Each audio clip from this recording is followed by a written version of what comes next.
বিশ্রামগঞ্জ থানার মধ্যে নোংরা আবর্জনা এবং জঙ্গলে পড়ে রয়েছে রাষ্ট্রপতি কালার্স প্রাপ্ত পুলিশের লোগো লাগানো টুপি। টুপিকেও সম্মান দিতে জানে না বিশ্রামগঞ্জ থানার পুলিশ। বুধবার বিকেল 4টায় এমনটাই অভিযোগ করেন স্থানীয় জনগণ। রাষ্ট্রপতি কালার্স প্রাপ্ত লোগো লাগানো সেই টুপি জঙ্গল থেকে সংগ্রহ করে সংবাদ মাধ্যমের সামনে তুলে ধরে অভিযোগ জানান বিশ্রামগঞ্জ এলাকার ছোট বড় যানবাহন চালকরা। এই ঘটনায় রীতিমতো এলাকায় তীব্র চাঞ্চল্য ছড়িয়ে পড়ে। ওনারা জানিয়েছেন, রাষ্ট্রপতি কালার্স প্রাপ্ত লোগো লাগানো পুলিশের টুপির এই যদি অবস্থা হয় তাহলে সাধারণ জনগণের কী অবস্থা হবে সেটাই ভেবে পাচ্ছেন না স্থানীয় জনগণ।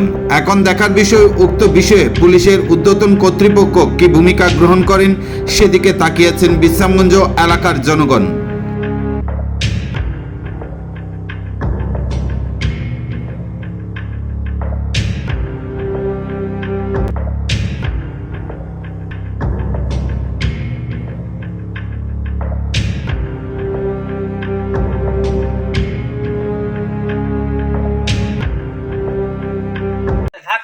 না তাই নিয়ে গেছে, ঠিক আছে। এই হলো তার অস্তিত্ব।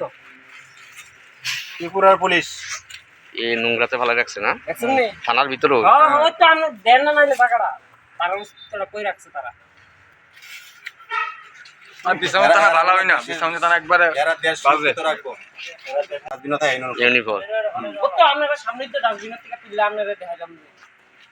সাইডে বাইডে তবু বাস আমরাই খাই, তারা বাস খানা।